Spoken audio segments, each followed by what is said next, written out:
अस्सलामुअलैकुम। जब तेजपाल मशीन से गुजरकर टेलीपैथी सीख रहा था और उसके साथी मखसूस लबो लहजे के ज़रिए उसके दिमाग को लॉक कर रहे थे, तब पारस उसके अंदर मौजूद था और अब ज़रूरत के वक्त उसके अंदर जा सकता था। उसने उसके अंदर आकर देखा। वो और उसके साथी माइक मूरो की मौत के बायस सदमे से निढाल थे। उसे मोनोरीटा ने गोली मारी थी। बडी रॉबर्ट और जोसेफ विस्की उसे गालियां दे रहे थे। तेजपाल ने कहा, अपने दिलो दिमाग को काबू में रखो। मोनोरीटा को गालियां देने से हमारा साथी वापस नहीं आएगा। बैजॉन हमारा साथी है, उसके जज्बात का ख्याल करो और मोनोरीटा को कुछ ना कहो। आर्मी इंटेलिजेंस का आला अफसर कोरोना का बाप मिस्टर जॉन था। उसने तेजपाल से कहा कि ऐसा नहीं हो सकता कि किसी टेलीपैथी जानने वाले दुश्मन ने मोनोरीटा को अपने आलाकार बनाकर माइक मूरो को हलाक किया हो। तेजपाल ने कहा, हमारी सबसे बड़ी दुश्मन कोरोना थी। वो हमारी मामूल और महकूम है। वो अपने आमिल माइक मूरो के खिलाफ कोई हरकत नहीं कर सकती थी। बैजोन ने कहा, हमारा और कोई दुश्मन इतना ताकतवर नहीं है कि हमारे बनाए हुए फौलादी किले को तोड़कर अंदर आ सके। मेरी वाइफ मोनोरीटा अगरचे असूल पसंद थी मगर बदमजाज थी। उसने हम सबके सामने माइक मूरो को वार्निंग दी थी। उसे कहा था कि अगर वह कोरोना की इज्जत को 2 कौड़ी की बनाएगा तो वह उसे गोली मार देगी। तेजपाल ने तायद में सर हिलाकर कहा, माइक मूरो आधी रात के बाद उस बंगले में कोरोना के पास गया था। मोनोरीटा उसकी बदनीयती को बर्दाश्त ना कर सकी। उसे कोरोना के पास पहुंचने से पहले ही गोली मार दी। ये हमारा आपस का झगड़ा है। हमें किसी बाहर के दुश्मन पर शुबा नहीं है। पारस ने इतनी हिकमत अमली से माइक मूरो को हलाक कराया था कि कोई इसे बैरूनी साजिश नहीं समझ सकता था। तेजपाल ख्याल ख्वानी के जरिए कोरोना से बातें करना चाहता था। पता चला वो गहरी नींद सो रही है। उसने ख्वाबीदा दिमाग से पूछा, तुम्हारे दरवाजे के सामने 2 कत्ल हो चुके हैं। मोनोरीटा और माइक मूरो मारे जा चुके हैं। क्या तुमने फायरिंग की आवाज़ नहीं सुनी है? तुम इतनी गहरी नींद क्यों सो रही हो? पारस ने कोरोना की सोच के जरिए कहा, आधी रात के बाद माइक मूरो ने मुझे हुक्म दिया था कि मैं गहरी नींद सोती रहूं। जब वो यहाँ आकर मुझे हुक्म देगा तो मैं उठकर बेडरूम का दरवाज़ा खोलूंगी और उसे अंदर बुलाकर उसका दिल खुश करूंगी।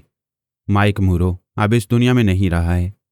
तुम्हें फायरिंग की आवाज़ से उठना चाहिए था। क्या तुम अब तक माइक मूरो के ज़ेरे असर हो? हाँ, जब तक माइक मूरो या तुम में से कोई तनवीमी अमल का तोड़ नहीं करेगा मैं उसकी मामूल बनकर रहूंगी। तुम में से कोई मुझे बेदार होने का हुक्म देगा तो मैं जाग जाऊंगी। अब जाग कर क्या करोगी? आराम से नींद पूरी करो, फिर जब चाहो बेदार हो जाओ। हम मोनोरीटा और माइक मूरो की तदफीन के सिलसिले में मसरूफ़ रहेंगे। हम सब सदमे से निढाल हैं, आज ख्याल ख्वानी नहीं करेंगे। वो पारस की मर्जी के मुताबिक बोली, मैं तुमसे इतनी मोहब्बत करूंगी कि तमाम सदमात भूल जाओगे। आज हमारी शादी है। शादी के बाद हम कहीं हनीमून के लिए जाएंगे। हमारा बहुत ही अजीज़ दोस्त और अहम टेलीपैथी जाने वाला मर चुका है। इन हालात में शादी नहीं हो सकेगी। हमें शादी या किसी तरह की भी खुशी अच्छी नहीं लगेगी। वो बोली, कोई बात नहीं, आज मातम करो, कल हम शादी करेंगे। नहीं करो ना, हम कम से कम 10 दिनों तक सोग मनाएंगे, उसके बाद शादी के बारे में सोचेंगे। मैं जा रहा हूँ, तुम सोती रहो। वो चला गया। पारस ने उसके अंदर जाकर यकीन किया कि वाकई एक अहम दोस्त की मौत पर बहुत गमज़दा है। अब उसकी तदफीन के सिलसिले में मसरूफ़ रहेगा। उसने कोरोना से कहा, तुम यहाँ से फ़रार हो जाती तो तेजपाल और उसके साथी तुम पर शुबा करते। तुम्हारे फरार होने की एक ही वजह समझ में आती कि तुमने ही माइक मूरो को हलाक किया है। यहाँ की आर्मी और इंटेलिजेंस वाले भी तुम्हें तलाश करते रहते, तुम्हें सुकून से ना रहने देते। अब तुम सुकून से तेजपाल और उसके साथियों के खिलाफ बहुत कुछ कर सकोगी। वो बोली, तुम बहुत अच्छे हो। मैं ख्वामखा तुम्हें गुस्सा दिखा रही थी। तुम हमेशा मेरी मुसीबतें दूर करते रहते हो, मगर कहाँ चले गए हो? मैं बताऊंगा तो तुम यकीन नहीं करोगी, जबकि पहले भी बता चुका हूँ। मैं पहले जन्म में सांप था। 1000 साल तक जिंदा रहने के बाद इंसानी रूप में ज़िंदगी गुजारूं, लेकिन एक नागिन मेरे पीछे पड़ गई है। मुझसे शादी करना चाहती है। सांपों का जालिम समाज कहता है ये शादी नहीं हो सकती। वो नाग है और मैं इंसान हूँ। उसने फिर मुझे जादू से नाग सांप बना दिया है। मैं मजबूर हूँ, सांप के खोल से निकल नहीं पा रहा हूँ। क्या तुम टेलीपैथी के जरिए मुझे उस नागिन से निजात दिला सकती हो? ये तुम किस दुनिया और किस ज़माने की बातें कर रहे हो? मैं भला किसी नागिन के दिमाग में कैसे पहुँच सकती हूँ? वो ना बोल सकती है, ना अल्फाज अदा कर सकती है, फिर मैं उसके अंदर कैसे पहुँच सकूँगी? आह मेरे नसीब।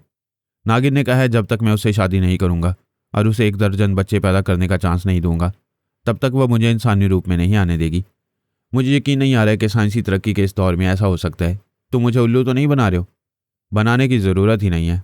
क्या मतलब, तुम मुझे उल्लू कह रहे हो? क्या उल्लू इतना अक्लमंद होता है कि इसराइल से परवाज़ करके रूस पहुँच जाए? तुम देख रहे हो कि मैं कितनी कामयाबी से यहाँ कदम जमा रही हूँ। तुम कदम जमाती रहो, मुझे क्यों याद करती हो? तुम मेरी ज़िंदगी में सबसे ज़्यादा अहमियत रखते हो। प्लीज़ मुझे बताओ, कहाँ हो और कब मिलोगे? मिलूंगा, ज़रूर मिलूंगा। मगर 1 दर्जन संपोलिये पैदा करने के बाद ये कहकर वो उसके ख्वाब की स्क्रीन से गायब हो गया। तेज पॉल लाइलमी में नुकसान उठा रहा था। कोरोना और पारस ने बहुत पहले जोसेफ विस्की को अपना मामूल बनाया था। वह अब भी उनके जेर असर था।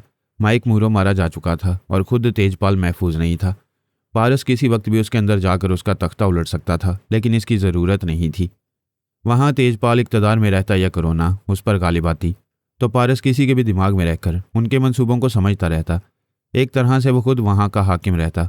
बाबा साहब के दायरे की यह पॉलिसी थी कि ट्रांसफार्मर मशीन को आम किया जाए, लेकिन हर मुल्क के टेलीपैथी जानने वालों पर अपनी गिरफ्त मजबूत रखी जाए। वह जब तक हमें नुकसान पहुंचाने के मंसूबे ना बनाएं, उस वक्त तक हम उनके खिलाफ कोई कार्रवाई ना करें। खामोशी से उनके दिमागों में जाते आते रहें, उनकी साजिशों और उनके नापाक अज़ाइम से बाखबर रहा करें। इसलिए पारस वहाँ के सबसे बड़े और अहम टेलीपैथी जानने वाले तेजपाल के अंदर पहुंचकर भी उस पर अपनी बर्तरी नहीं जता रहा था। खामोशी से वहाँ होने वाले तमाशे देखता रहता था। तेजपाल इस हकीकत से भी बेखबर था कि अमरीकी टेलीपैथी जानने वाला नंबर 1 उसकी टीम में घुस रहा है। जब बड़ी रॉबर्ट की दिमागी कमज़ोरी दूर हो गई थी और तनवीमी अमल के ज़रिए उसके दिमाग को लॉक किया जा रहा था, तो उस वक्त नंबर 1 बडी के अंदर मौजूद था। अब वो बडी के अंदर खामोश रहता था और उनके हालात से वाकिफ़ होता रहता था। पारस भी नंबर 1 की मौजूदगी से बेखबर था। दूसरी तरफ नंबर 1 भी ये नहीं जानता था कि पारस कोरोना का मुहाफिज और मददगार है। उसे बडी के ज़रिए इतना ही मालूम था कि कोरोना इसराइल से फ़रार होकर आई थी और तेजपाल वगैरह ने उसे अपनी मामूल बना लिया था। पारस हो, नंबर 1 हो या कोरोना हो, वह दिमागों में घुस कर रहने के बावजूद एक दूसरे के बारे में अधूरी मालूमात रखते थे। माली का किला बहुत ही वसी और ईज़ था। उसके अंदर सैकड़ों मुसल्लह गार्ड्स, कनीज़ें और दूसरे खिदमतगार रहते थे। जब मैं पहली बार माली के साथ उस किले में गया था, तभी हमारे तमाम आतियतों ने वहाँ के एक फ़र्द को हैप्नोटाइज करके उनके दिमागों को लॉक कर दिया था। दूसरी बार सोनिया ने वहाँ पहुँचकर दोबारा वहाँ के तमाम अफराद के दिमागों को चेक किया था और अपने मातियातों के ज़रिए उनके दिमागों को मुकफ़ल करा दिया। वह तमाम अफराद किले के बाहर की दुनिया से कोई ताल्लुक़ नहीं रखते थे। बाहर उनका कोई दोस्त या रिश्तेदार नहीं था। अगर कोई था तो उन्होंने उसे भुला दिया था। टेलीपैथी जानने वाले मुखालफों को उस किले के अंदर सुरंग बनाने का कोई रास्ता नहीं मिल रहा था। वहाँ का कोई फ़र्द उनकी गिरफ्त में नहीं आ पा रहा था। वैसे किले के अंदर रहने वाले हमेशा बाहर की दुनिया से कट कर नहीं रह सकते। दुनिया की अहम ज़रूरियात पूरी करने के लिए दुनिया वालों से थोड़ा बहुत ताल्लुक़ रखना ही पड़ता है। उन्हें खाने के लिए राशन, पहनने के लिए कपड़ा और लड़ने के लिए जदीद असलहे की ज़रूरत होती थी। ये सब कुछ हासिल करने के लिए किले की इंतज़ामिया के अहम ओहदेदारों को बाहर जाना पड़ता था। ये इत्मीनान था कि बाहर जाने वाले अफराद योगा के माहिर हैं, कोई उनके अंदर नहीं आ सकेगा। अगर कोई इत्तफाकन दुश्मन होगा या किसी हादसे का शिकार होगा तो ये समझा जाएगा कि दुश्मन उसके अंदर जगह बना रहे हैं। इंतज़ामिया के 2 ओहदेदार और 6 मुसल्लह गार्ड हर 15 दिन में किले के बाहर आकर जजीरे की मार्केट से राशन और दूसरी ज़रूरियात का सामान खरीद कर ले जाते थे। मिस्ट्री मैन, कोबरा और बायरन टोड के साथी इस इंतज़ार में थे कि ज़िंदगी की अहम ज़रूरतें उन्हें किले से बाहर लाएंगी। उन सब के आलाकार उनसे दूर दूर रहकर उनमें से किसी एक को ट्रैप करने की कोशिश करने लगे। सभी को ट्रैप करने से भेद खुल सकता था। वो किसी एक के अंदर जगह बनाकर इस किले के अंदर जा सकते थे, फिर रफ्ता रफ्ता दूसरों को भी अपना मामूल बना सकते थे। कोबरा के एक आलाकार ने किले के एक मुसल्लह गार्ड को चाकू से ज़ख्मी किया। ये बात समझ में आने वाली थी कि उसे ज़ख्मी क्यों किया गया है। कोबरा ने उजलत में हमाकत की थी। दूसरे मुसल्लह गार्ड ने उस आलाकार को गोली मार दी, लेकिन कोबरा उस ज़ख्मी के दिमाग में पहुंच गया। एक ओहदेदार ने कहा, इस ज़ख्मी को हस्पताल पहुंचाओ। जब इसके ज़ख्म भर जाएंगे तो इसे 2 माह की तनख्वाह देकर इसकी छुट्टी कर दो। आइंदा ये कभी किले के अंदर कदम नहीं रखेगा। कोबरा अपने मकसद में नाकाम रहा था। मिस्ट्री मैन ने अननोन को इस इलाके से हटाकर अमेरिका भेज दिया था। उसकी जगह दूसरा टेलीपैथी जानने वाला मातियत आ गया था। उसका नाम वार्नर था। वार्नर और बायरन टोड वगैरह उन दुकानदारों के अंदर पहुंचते जा रहे थे जिनसे किले के ओहदेदार सामान खरीद रहे थे। उनमें से एक ओहदेदार वाशरूम में गया। वहाँ वार्नर ने अपने कालाकार के जरिए उसे दबोच लिया। दबोचने वाला पहलवान था। उस ओहदेदार के सांस रुकने लगे। वार्नर ने उसे बहुत ही हल्की सी दिमागी तकलीफ पहुंचाई, फिर उसे अपने आलाकार से निजात दिलाई। वो अपनी गर्दन सहलाते हुए गहरे गहरे सांस लेने लगा। वार्नर ने कहा, मैं तुम्हें ज़ख्मी नहीं करूँगा और ना ही तुम्हारे अंदर जलजले पैदा करूँगा। बस इसी तरह हल्की हल्की सी तकलीफ़ पहुँचाऊँगा। तुम्हारे दूसरे साथी तुम्हारी जहनी परेशानी को समझ नहीं पाएंगे। उस ओहदेदार ने अपना सर थाम कर कहा, मुझे इस तरह तकलीफ़ ना पहुँचाओ, मैं सांस नहीं रोकूंगा। तुम जो कहोगे वो करूँगा। वार्नर ने कहा, मैं तुम्हारे अंदर मौजूद रहूँगा। तुम ज़रा भी चालाकी दिखाने की कोशिश करोगे तो तुम्हें अजाब में मुब्तला कर दूंगा। चलो वॉश बेसन से मुंह हाथ धोकर बालों में कंघी करो, फिर फ्रेश होकर अपने साथियों के पास जाओ। वो वार्नर की हदायत के मुताबिक फ्रेश होकर अपने साथियों के पास आ गया। किसी को उसकी अंदरूनी तब्दीलियों का पता नहीं चला। वो सब शाम तक खरीदारी करते रहे, फिर बड़े ट्रक में सामान लाद कर किले के अंदर चले आए। बायरन टोड और उसके साथियों को जैसे पकी पकाई खीर मिल गई थी। वो भी सौदेदार को ट्रैप करने के लिए वॉशरूम में जाना चाहते थे। फिर पता चला कि कोई और उसे अपने शिकंजे में ले रहा है। वो खामोशी से उसके अंदर पहुंचकर तमाशा देखने लगे। अब उन्हें किसी और को ट्रैप करने की ज़रूरत नहीं थी। किले के अंदर पहुंचने के लिए वो एक ही काफ़ी था। वार्नर इस बात से बेखबर था कि कोई और भी उस ओहदेदार के अंदर पहुंच गया है। बायरन टोड वगैरह अंदाज़ा लगा रहे थे कि कोबरा और अननोन में से कोई उस ओहदेदार के अंदर पहुंचा हुआ है और उनमें से किसी एक ने मुसल्ला गार्ड को ज़ख्मी करने की हमाकत की थी। वह सब एक तवील इंतज़ार के बाद किले के अंदर पहुंच गए थे और अब निहायत सब्र तहम्मुल से ठहर ठहर कर वहाँ के अहम अफराद को अपना मामूल बनाना चाहते थे। किले के अंदर 24 घंटों में 3 बार खिदमतगारों की ड्यूटियाँ बदलती रहती थीं। जो मुसल्ला गार्ड्स और दूसरे खिदमतगार रात को आराम करने के लिए अपने रिहायशी क्वार्टर्स में जाते थे, उन्हें बड़ी राजदारी से ट्रैप किया जा सकता था। वह बहुत सोच समझकर ऐसे ही तरीक़ाकार पर अमल करने लगे। पहली बार मैं और सोनिया भी उनकी ऐसी खुफिया कार्रवाइयों से बेखबर रहे। हमारी टेलीपैथी जानने वाले मातियत उस किले के अंदर जिस पर शुबा होता था, फिर उसके चोर ख्यालात पढ़कर मुतमईन हो जाते थे। वार्नर और बायरन टोड रात के पिछले पहर जिसे ट्रैप करते थे, उसके अंदर तनवीमी अमल के ज़रिए ये बात नक्श कर देते थे कि उनके दिमाग में कोई दूसरा नहीं आता है, वो हमेशा की तरह महफूज हैं और पराई सोच की लहरों को महसूस करते ही सांस रोक लिया करते हैं। इस बार दुश्मनों का तरीक़ाकार ऐसा था कि हम में से किसी को किले के अंदर उनकी मौजूदगी का पता न चल सका। मिस्ट्री मैन के मातियत वार्नर को यह खबर नहीं थी कि बायरन टोड वगैरह उसके आलाकार के ज़रिए किले के अंदर पहुंच गए हैं, और बायरन टोड वगैरह ने यह मालूम करना ज़रूरी नहीं समझा कि उनके अलावा कोबरा या नाउन में से कौन वहाँ मौजूद है। उनकी मंजिल मार्ली थी। वो मार्ली के महल के अंदर पहुँचने के लिए बहुत ठहर ठहर कर सोच समझ कर एक एक खिदमतगार को अपना मामूल बना रहे थे। वह इस किले के अंदर तकरीबन महल तक पहुँच गए थे। उन्होंने अपने आलाकारों के ज़रिए दूर ही दूर से मार्ली को महल के मुख्तलिफ हिस्सों में देखा था। उसके साथ बिल्ली भी नजर आती थी। उन्हें इत्मीनान हासिल हो रहा था कि वो मंजिल के बिल्कुल करीब पहुंच रहे हैं। अब वह दुश्मन किसी खुशफहमी में मुब्तला नहीं रहना चाहते थे। वो कई बार कामयाबी का फ़रेब खा चुके थे, कई बार मार्ली को कत्ल कर चुके थे, फिर भी वो जिंदा थी। अब वो उसे हासिल करके, उसे कत्ल करके, फिर किले पर कब्जा करके यकीन करना चाहते थे कि अब कामयाबी हासिल हुई है। मंजिल के इतने करीब पहुंचने के बाद मैं उन्हें खटक रहा था। वो जानते थे कि मैं मार्ली से दिमागी राब्ता करता रहता हूँ। उनके लिए एक बहुत बड़ा मसला था कि वो किस तरह मुझे मार्ली के दिमाग में आने से रोक सकेंगे।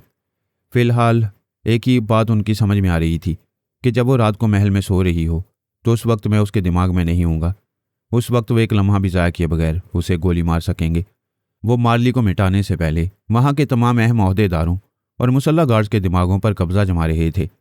उन्होंने अब से पहले इस कदर मोहतात रहकर काम नहीं किया था। मुझसे बार बार शिकस्त खाने के बाद उन्हें मेरे हिफाजती इंतजामात का तोड़ करना आ गया था। मैं और सोनिया ख्यालख्वानी के ज़रिए किले में रहते, डमी मार्ली और वहाँ के अहम ओहदेदारों के अंदर कभी कभी जाते थे। उनके ख्यालात हमें बताते रहते थे कि वो पहले की तरह महफूज हैं और कोई दुश्मन उनके अंदर नहीं आता है, जबकि वो वार्नर और बायरन टोड वगैरह के महकूम बन चुके थे। हमने दुश्मनों के मंसूबे से बाखबर रहने के लिए मिस्ट्री मैन के मातियत अननाउन और कैरी ग्रांट के अंदर जगह बनाई थी, लेकिन वो दोनों हांगकांग और मार्ली के मामलात से दूर थे। हमें यह नहीं मालूम हो सका कि मिस्ट्री मैन अपने तीसरे मातियत वार्नर से काम ले रहा है और कामयाबी से किले के अंदर कदम जमाता जा रहा है।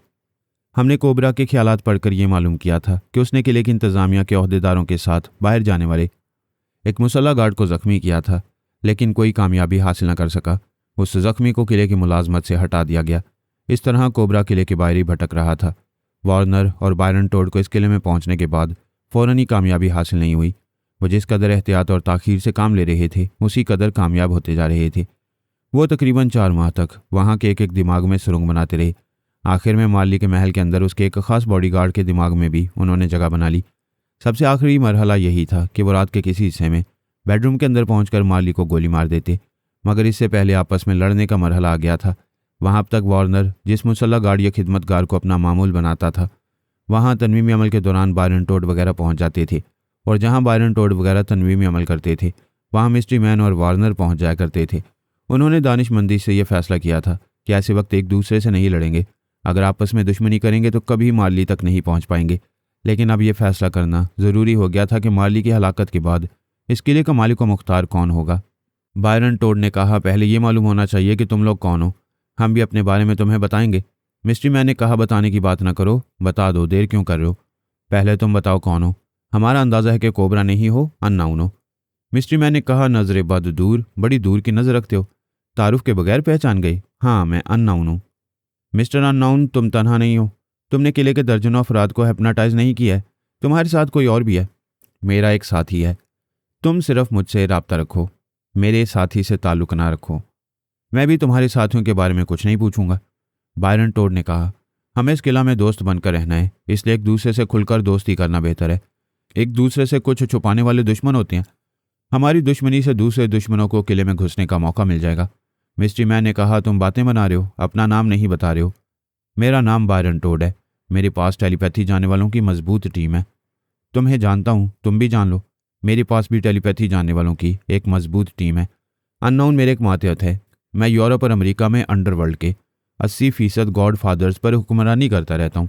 एक बार तुमसे भी कहा था कि मुझसे दोस्ती कर लो, मेरी टीम में शामिल हो जाओ, हम पूरी दुनिया पर हुकूमत करेंगे। अच्छा, तो तुम मिस्ट्री मैन हो। मुझे याद है तुमने मुझे ऑफ़र दी थी, मैंने इनकार कर दिया था।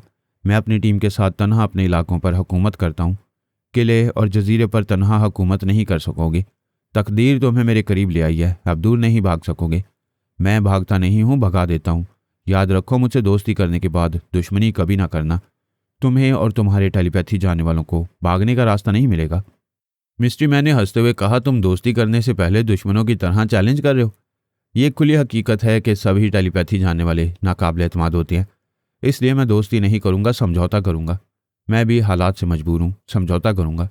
सबसे पहला समझौता ये होगा कि तुम किले के इंचार्ज और सिक्योरिटी अफसरान को ट्रैप नहीं करोगे। मैं उन्हें अपना मामूल बना चुका हूँ। ठीक है, मैंने भी जितने मुसल्लह गार्ड्स और इंतज़ामिया के अहदेदारों को अपना मामूल बनाया है। तुम धोखे से उन्हें हिप्नोटाइज नहीं करोगे। तुम कैसी ही चाल चलो, मुझे धोखे का इल्म हो जाएगा। मैं यहाँ 24 घंटे मोहतात रहूँगा। दुश्मन जब मैदान में उतरते हैं तो जंग शुरू करें या ना करें, बड़क ज़रूर मारते हैं, एक दूसरे को ललकारते हैं, अपने नाकाबिले शिकस्त होने का रोब और दबदबा कायम करते हैं। वो दोनों भी एक दूसरे पर अपनी दहशत तारी करना चाहते थे। उन्होंने किले के तमाम मामूलों के दिमागों पर यह हुक्म नक्श किया था कि रात 1 बजे के बाद वो किसी भी पराई सोच की लहरों को महसूस करते ही सांस रोक लेंगे। मुझे और सोनिया को भी अपने अंदर नहीं आने देंगे। हमारे तमाम मातहतों ने उन्हें हिप्नोटाइज किया था। वह इस तनवीमी अमल के असर से निकल जाएंगे, सिर्फ मिस्ट्री मैन, वार्नर और बायरन टोड के गुलाम बनकर रहेंगे।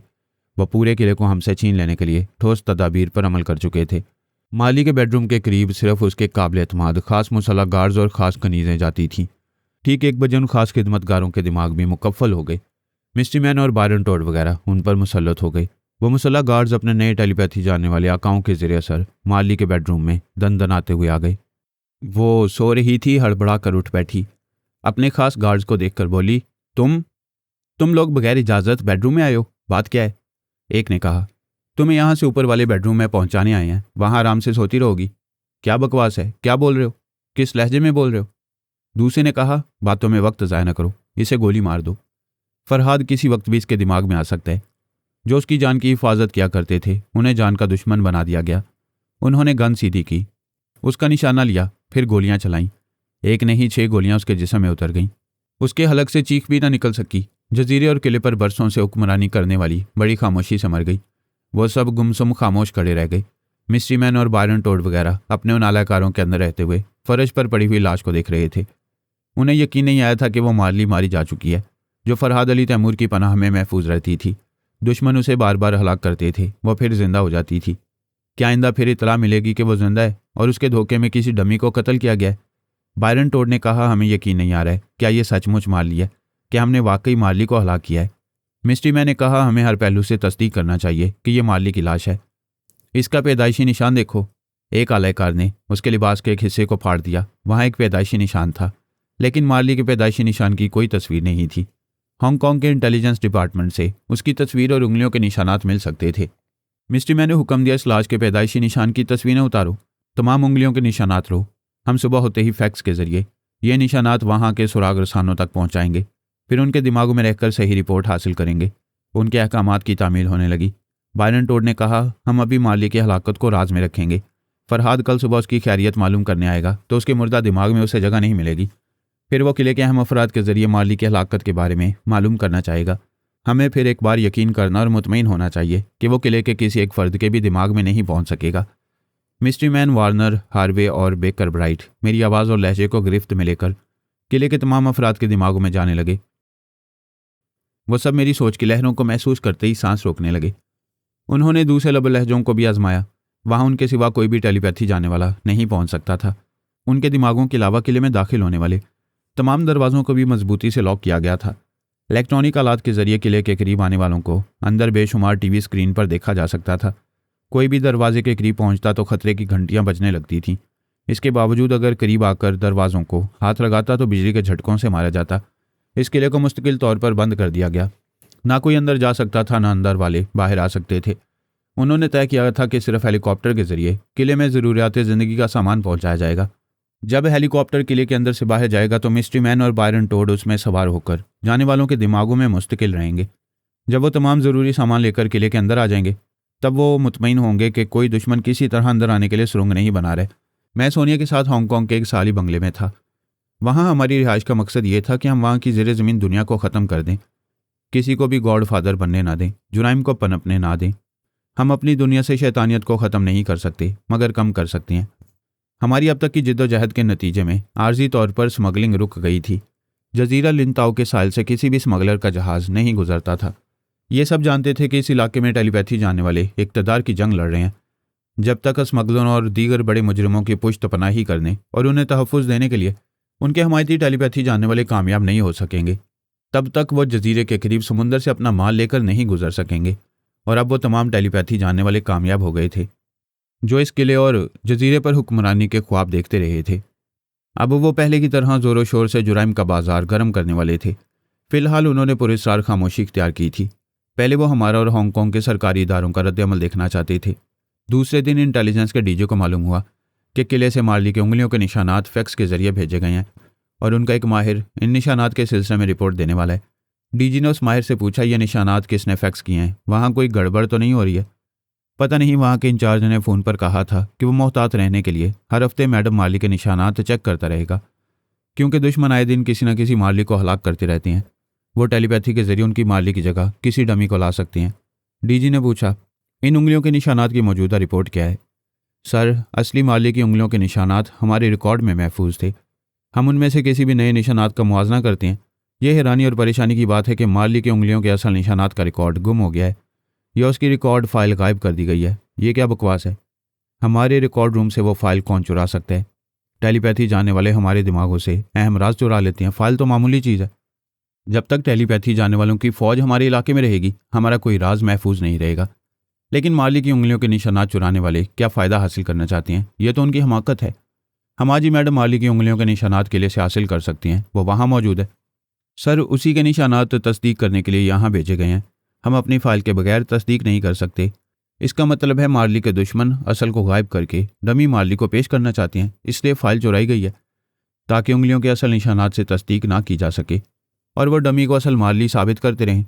उन्होंने किले के इंचार्ज से कहा, मैडम मार्ली की रिकॉर्ड फाइल चुरा ली गई है। अगर आपने किले से मैडम की उंगलियों के निशानात ही भेजे हैं तो फिर यही असल निशानात हैं। क्या आप मैडम से हमारी बात कराएंगे? मैं अभी मैडम से पूछता हूँ। अगर वह मसरूफ़ नहीं होंगी तो आपसे ज़रूर गुफ्तगू करेंगी। वो भी ये सुनकर तशवीश में मुब्तला होंगी कि उनकी रिकॉर्ड फाइल गुम कर दी गई है। मिस्ट्री मैन और बायरन टोड वगैरह ये बातें सुन रहे थे। ये समझ गए थे कि मैंने मार्ली का रिकॉर्ड बहुत पहले ही गायब कर दिया है और इसका इल्ज़ाम अब उन पर आ रहा है। वैसे उन्हें ऐसे इल्ज़ामात की परवाह नहीं थी। वो तो डंके की चोट पर फ़ख्री ऐलान करना चाहते थे कि उन्होंने मार्ली को हलाक करके किले पर कब्ज़ा जमा लिया है। लेकिन मुश्किल ये आन पड़ी थी कि उन्होंने जिसे हलाक किया था उसके बारे में भी असल होने की तस्दीक नहीं हो रही थी। मैंने बहुत पहले ही उनकी यकीनी कामयाबी का रास्ता बंद कर दिया था।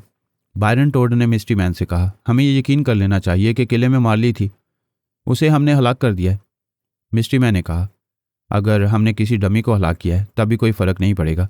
हमने उस किले पर कब्ज़ा जमा लिया है। असल मार्ली ज़िंदा होगी तो फरहाद की पनाह में बाहर ही रहेगी, उस किले के अंदर कभी नहीं आ सकेगी। फिर भी हमें मालूम करना चाहिए कि वो फरहाद की पनाह में ज़िंदा है या नहीं। अगर ज़िंदा है तो हमें मोहतात रहना होगा। वो हमें किले के अंदर रहकर नुकसान पहुंचा सकती है। उन्होंने मेरे पास आकर कहा, प्लीज़ आप हमारे आलाकार के अंदर आएँ। शुक्रिया। मैंने उनके आलाकार के अंदर जाकर पूछा, क्या बात है, मेरी याद कैसे आ गई? हम पूछना चाहते हैं कि मार्ली किले में मौजूद है।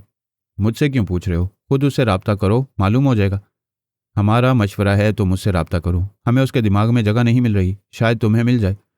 मैंने सोनिया से कहा, किले में रहने वाली डमी मार्ली से रब्ता करो। दुश्मनों ने कोई गड़बड़ की है उनकी बातों से अंदाज़ा हो रहा है। मैंने किले के इंचार्ज और सिक्योरिटी अफसर के दिमागों में जाना चाहा। उन्होंने सांस रोक लिए। सोनिया ने आकर कहा, डमी मारली मारी जा चुकी है। मेरी मातियत किले के अहम अफराद के दिमागों को चेक कर रहे हैं। मैंने कहा, इंचार्ज और सिक्योरिटी अफसर हमारी गिरफ्त से निकल चुके हैं। मैंने अपनी मातियतों को हदायत दी हैं, वो दूसरे अफराद को चेक कर रहे हैं। मेरे और सोनिया के मातियतों ने आकर कहा, सॉरी, हमें किसी के भी दिमाग में जगह नहीं मिल रही है, जबकि चंद घंटे कबल तक हम वहाँ के अफराद के अंदर जाकर मुतमईन होते रहे थे। बात समझ में आ गई। उन्होंने इस तवील अरसे में बहुत ठहर ठहर कर किले के एक एक फ़र्द को अपना मामूल बना लिया था। आखिर में डमी मार्ली को कत्ल करके अपनी कामयाबी जाहिर कर रहे थे। मैंने उनके आलाकार के अंदर आकर कहा, किले में जो मार्ली थी उसका दिमाग गुम हो गया है, जैसे मर गई है। बड़ी शरीर है, कभी मरती है कभी जी उठती है। मिस्ट्री, मैंने कहा, तुम इस बात को मजाक में टाल रहे हो। जजीरे में हमारे हमलों से बचकर किले में जाने वाली मार्ली को हमने जहन्नुम में पहुंचा दिया है।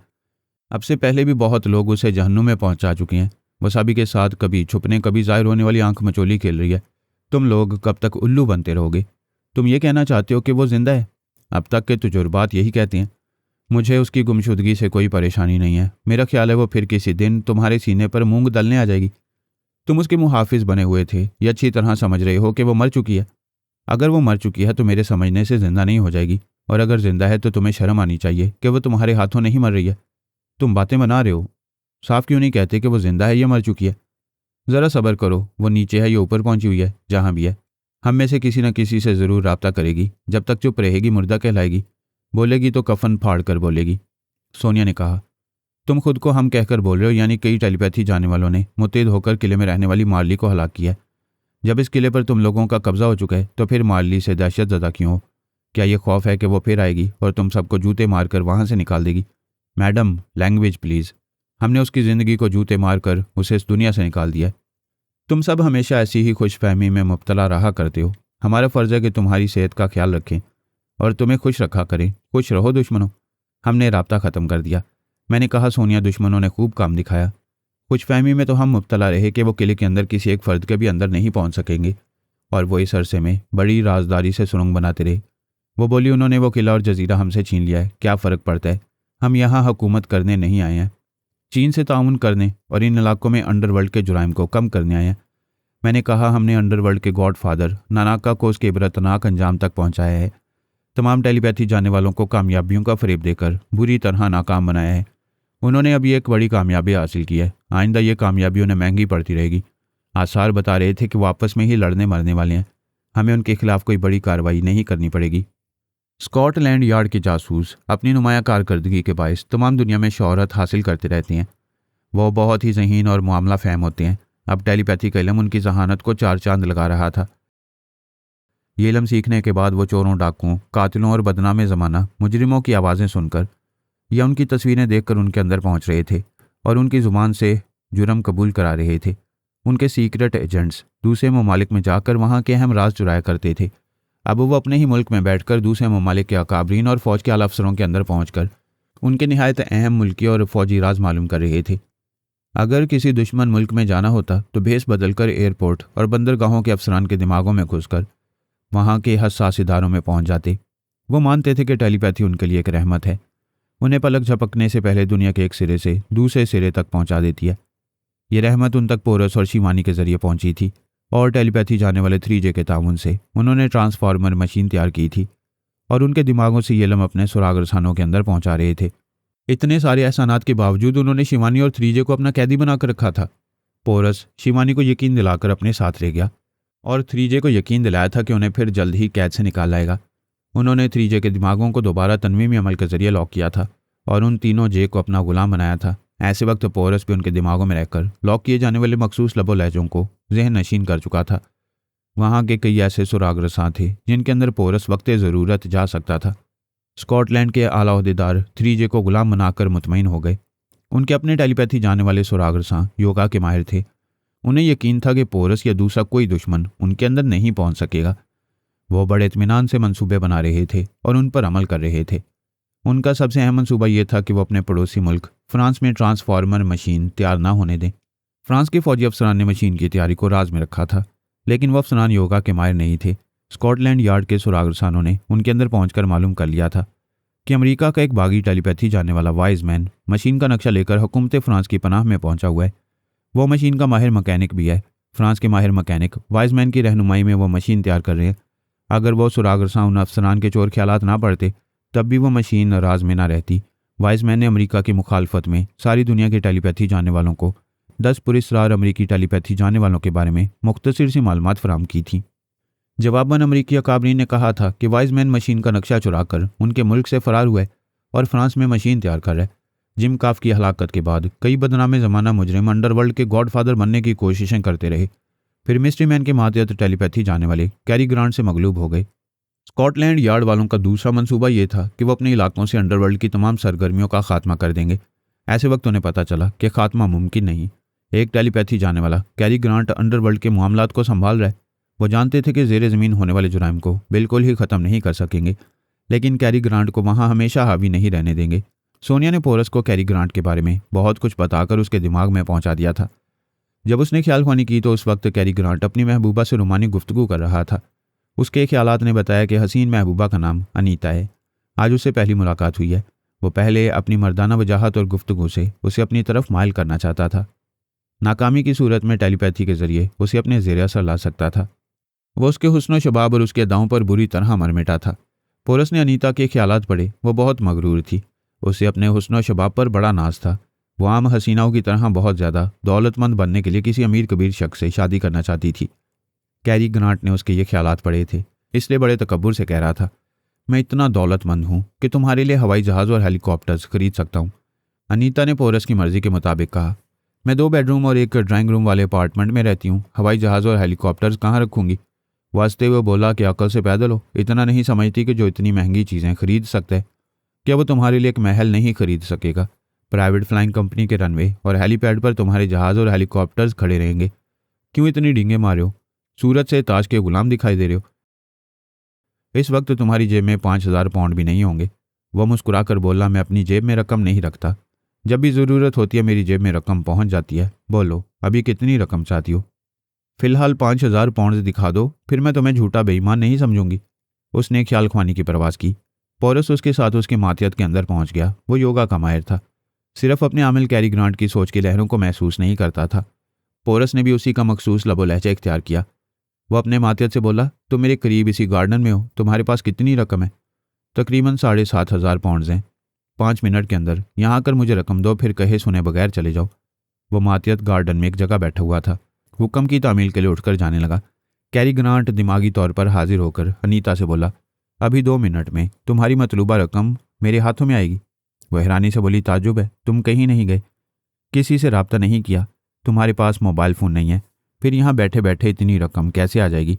वह फ़ख्र से बोला, यही तो मेरा कमाल है, रकम आ जाए तो हिसाब ज़रूर लगाना कि 1 मिनट में 5,000 पाउंड हासिल कर सकता हूँ तो तुम्हारे लिए 24 घंटों में कितनी रकम हासिल करूँगा। तुम हिसाब करते करते थक जाओगी। वो मातियत आता हुआ दिखाई दे रहा था। कैरी ग्रांट उठकर खड़ा हो गया। उसके करीब आने पर बोला, मुझे सिर्फ 5,000 दो और यहाँ से जाओ। मातियत के तेवर बदल गए। वो घुरा कर बोला, 5,000? तुमने कभी 5,000 देखे हैं? ये कहते उसने कैरी ग्रांट को जोरदार थप्पड़ मारा। वो एकदम से बौखला गया। अनीता के सामने ज़बरदस्त इंसल्ट हुई थी। वो मातियत को जान से मार डालना चाहता था। उसने उसके अंदर पहुंचकर कहा, कुत्ते कमीने, मैं अभी तुझे दिमागी मरीज बना दूंगा। उसने उसके अंदर जलजला पैदा करना चाहा, लेकिन पोरस मातियत पर कब्जा जमा चुका था। वो गुस्से से बोला, गधे के बच्चे, मैं इस मातियत के अंदर मिस्ट्री मैन बोल रहा हूँ। तुम एक हसीना को फांसने के लिए इसके सामने टेलीपैथी का मुजाहरा कर रहे हो, और अभी इसके अंदर जलजला पैदा करते तो ये यहाँ तकलीफ से तड़पते हुए तमाशा बन जाता। ये कहते ही मातियत ने उसे दूसरा थप्पड़ मार कर कहा, ये हैं 2,000 पाउंड्स। उसने तीसरा, फिर चौथा और फिर 5वां थप्पड़ मारकर कहा, 5,000 पूरे हो गए। वो 5 का हिसाब पूरा करके वहां से पलट कर चला गया। अनीता हंसते हुए बोली, 1 मिनट में 5 तमांचे तो 24 घंटों में कितने तमांचे होंगे? मैं तो हिसाब करते करते थक जाऊंगी। वो हंसते हंसते बेहाल हो रही थी। कैरी ग्रांट गुस्से से उसकी पिटाई करना चाहता था। पोरस ने उसके अंदर मिस्ट्री मैन की हैसियत से कहा, खबरदार, इस पर हाथ उठाओगे तो यह एहतजाज करते हुए तुम्हें तमाशा बना देगी, अक्ल से काम लो। वो बोला, बॉस, तुमने मुझे अंडरवर्ल्ड का गॉडफादर बनाकर शोहरत की बुलंदियों पर पहुंचा दिया, मगर इस हसीना के सामने तमांचे लगवाकर मेरा सर शर्म से झुका दिया है। मैंने तुम्हारी हमाकत की सज़ा तुम्हें दी है। आइंदा सरेआम टेलीपैथी का मुजाहरा करोगे तो हमेशा के लिए दिमागी मरीज बना दूंगा। वह सर झुकाकर वहां से जाने लगा। अनीता पोरस की मर्जी से उसके पीछे चलते हुए बोली, मुझे छोड़कर कहाँ जा रहे हो? मैं तुम्हारे साथ चलूंगी। वो बोला, मुझ पर हंसने और मेरा मजाक उड़ाने के लिए और कुछ रह गया है। मुझे अफसोस है, अब नहीं हंसूंगी। बाय द वे, वो कौन बदतमीज़ था मेरा बाप था, इसलिए मैं तमांचे खाकर खामोश रहा, वरना मैं बेहतरीन फाइटर हूँ। कोई दूसरा होता तो उसकी लाश गिरा देता। अच्छा, तो तुमने अपने बाप से 5,000 पाउंड मांगे थे? उसे ना देना थे ना देता, इस तरह जवान बेटे पर हाथ नहीं उठाना चाहिए था। वो उसके साथ कार में आकर बैठ गई। वो कार ड्राइव करता हुआ बोला, ठीक है मेरे साथ चलो, मेरा शानदार बंगला देखो, वहाँ मेरे आयरन सेफ में लाखों पाउंड्स और डॉलर्स पड़े रहते हैं। उन्हें देखकर तुम्हें मेरी दौलतमंदी का यकीन हो जाएगा। उसने मोबाइल फ़ोन के जरिए मुलाजिम से कहा, मैं अपनी एक गेस्ट के साथ आ रहा हूँ, लंच टाइम है, खाना गर्म करो, हम 1 घंटे में पहुँच रहे हैं। उसने फ़ोन बंद कर दिया। अनीता ने पूछा, तुम करते क्या हो? क्या बिजनेसमैन हो? हाँ, दुनिया के चंद बड़े इंपोर्टर्स और एक्सपोर्टर्स में से एक हूँ। बाहर का माल अंदर पहुँचाता हूँ और अंदर का माल बाहर निकाल लाता हूँ और खूब कमाता हूँ। तुम फिर डींगे मार रहे हो कि अपनी औकात में रहकर नहीं बोल सकती। मेरी औकात क्या है ये घर चलकर देखोगी तो आंखें फटी की फटी रह जाएंगी। तुम्हारी बातों और हरकतों से इतना यकीन हो गया कि तुम मुझे बहुत चाहते हो। झूठ बोलकर मेरा दिल जीतने की कोशिश कर रहे हो। जब मैं झूठा हूँ, मेरे यकीन नहीं है तो मेरे साथ क्यों आ रही हो? लंच टाइम है, भूख लग रही है, तुम्हारे घर में मालो दौलत हो ना हो, खाना जरूर होगा। उसने एक शानदार बंगले के पोर्च में पहुंचकर कार रोक दी। अनीता ने कहा, वाओ, ये तो बहुत ही आलीशान बंगला है, बहुत महंगा लगता है, क्या तुम्हारा अपना है? तुम क्या समझती हो, क्या मैं दूसरों के घर में रहता हूँ? ये मेरा अपना है, कागजात देखोगी। वो दोनों बंगले के अंदर आए। कैरी ग्रांट ने मुलाजिम से पूछा, खाना तैयार है? यस सर, मैं अभी मेज़ पर लगाता हूँ। वो अनीता के साथ बेडरूम में आया। वो बोली, ये बंगला, ये बेडरूम मेरे ख्वाबों की तरह खूबसूरत है। मुझे यकीन दिलाओ कि तुम्हारा है, फिर मैं तुम्हारी हो जाऊंगी। वो एक सेफ के पास आकर उसे खोलते हुए बोला, ये मखसूस नंबरों की तरतीब से खुलता है और इन मखसूस नंबरों को सिर्फ मैं ही जानता हूँ। फिर उसने अनीता को देखकर कहा, यह सेफ खुल चुका है, आओ इसे अपने हाथों से खोल कर देखो। शायद तुमने इतनी दौलत अपनी ज़िंदगी में कभी नहीं देखी होगी। वो सेफ के पास आई, फिर हाथ बढ़ाकर उसके पट को खोला। फिर उसकी आंखें हैरत से फैल गईं। वो बोला, मैं तो नहीं देख रहा हूँ, तुम बताओ ये कितनी रकम होगी? वो उसके सामने आकर चीखते हुए बोली, मैं इस पत्थर से तुम्हारा सर तोड़ दूंगी। यह तुम मुझे क्या दिखा रहे हो? तुम तो किसी पागल से भी ज़्यादा पागल हो। उसने पलटकर खुली हुई तिजोरी को देखा, फिर शदीद हैरानी से चीख कर बोला, नहीं, ये नहीं हो सकता। यहाँ पाउंड्स और डॉलर्स की गड्डियाँ ऊपर से नीचे तक रखी हुई थी। लाखों डॉलर्स और पाउंड्स थे, ये पत्थर कहाँ से आ गए? अक्ल पर पत्थर पड़ जाएं तो ऐसा ही होता है। मैं अच्छी तरह समझ गई हूँ। तुम्हें सलाखों के पीछे होना चाहिए था, मगर तुम्हें खुला छोड़ दिया गया। वह संजीदगी से परेशान होकर सोचने लगा, मैं सुबह यहाँ नोटों की गड्डियाँ देखकर गया था, इनकी जगह पत्थर कैसे आ गए? क्या दिन के वक्त डाकू आए थे? डाकू इतनी तकलीफ ना करते कि तिजोरी खाली करने के बाद बाहर से छोटे बड़े पत्थर लाकर वहां भर देते, और वो जादू को नहीं मानता था। उसने सोचा कि ऐसा टेलीपैथी के जरिए किया गया है। हो सकता है किसी ने मेरे मुलाजिम को आलाकार बनाकर ऐसा किया हो, लेकिन कोई टेलीपैथी जानने वाला बराह रास्त मुझसे दुश्मनी करेगा, मेरे दिमाग में घुसने के लिए मुझे नुकसान पहुंचाएगा। जब वो मेरे घर में घुस सकता है तो मेरे मुलाजिम को आलाकार बनाकर मुझे अपना महकूम और मामूल भी बना सकता है। फिर एक तिजोरी की ही नहीं, पूरे अंडरवर्ल्ड की दौलत हासिल कर सकता है। वो अपना शुबा दूर करना चाहता था। उसने मुलाजिम के ख्यालात पढ़े। पोरस ने मुलाजिम को यह सोचने नहीं दिया कि वो 15 मिनट पहले सेफ खोलकर नोटों की गड्डियाँ निकालकर उन्हें एक स्टोर रूम में रख चुका था, फिर बाहर से छोटे बड़े पत्थर लाकर तिजोरी में भर दिए थे। उसने ये सब कुछ गायब दिमाग रहकर किया था। पोरस ने उस सेफ को खोलने के मखसूस नंबर कैरी ग्रांट के चोर ख्यालात से मालूम किए थे। मुलाजिम ने उसकी मर्जी से कहा, मैं साहब का फ़ोन अटेंड करने के बाद किचन में चला गया था, अब तक वहाँ मसरूफ़ रहा। बंगले के किसी कमरे में जाने का वक्त नहीं मिला। उस बंगले में दूसरा मुलाजिम नहीं था। कैरी ग्रांट को यकीन करना पड़ा कि टेलीपैथी के जरिए डकैती नहीं की गई है। वो ये समझने से कासिर था कि दिन के वक्त मुलाजिम की मौजूदगी में किसने तिजोरी साफ़ किया। उसे अच्छी तरह याद है कि सुबह उस तिजोरी में नोट भरे हुए थे। उसने झुंझला कर सोचा, मुझे अच्छी तरह याद है, मैं पागल नहीं हूँ, मेरी याददाश्त कमज़ोर नहीं है, मैं एक फौलादी दिमाग रखता हूँ, इसलिए मुझे गॉड फादर बनाया गया है। यह डकैती का मामला तशवीशनाक है। मुझे मिस्ट्री मैन को इस मामले से आगाह करना होगा। वह मिस्ट्री मैन से रब्ता करना चाहता था। पोरस ने उसे ऐसा करने नहीं दिया। वो सोचता हुआ बेड पर आकर बैठ गया। अनीता उसे खामोशी से देख रही थी। हमदर्दी से बोली, आराम से लेट जाओ, तुम्हें डॉक्टर से कंसल्ट करना चाहिए। क्या डॉक्टर को फ़ोन करूं? नहीं प्लीज़, मुझे तनहा छोड़ दो। मुलाजिम ने मेज़ पर खाना लगाया होगा, जाकर खाओ, फिर जिस चीज़ की ज़रूरत हो यहाँ से उठा कर ले जाओ। अफसोस मेरे पास नकद रकम नहीं रही है। उसे भूख लग रही थी, वो खाने के लिए चली गई। पोरस ने उसे बेड पर लिटाया, फिर ख्याल ख्वानी से थपक थपक कर सुला दिया। उस पर मुख्तसर सा तनवीमी अमल करने लगा।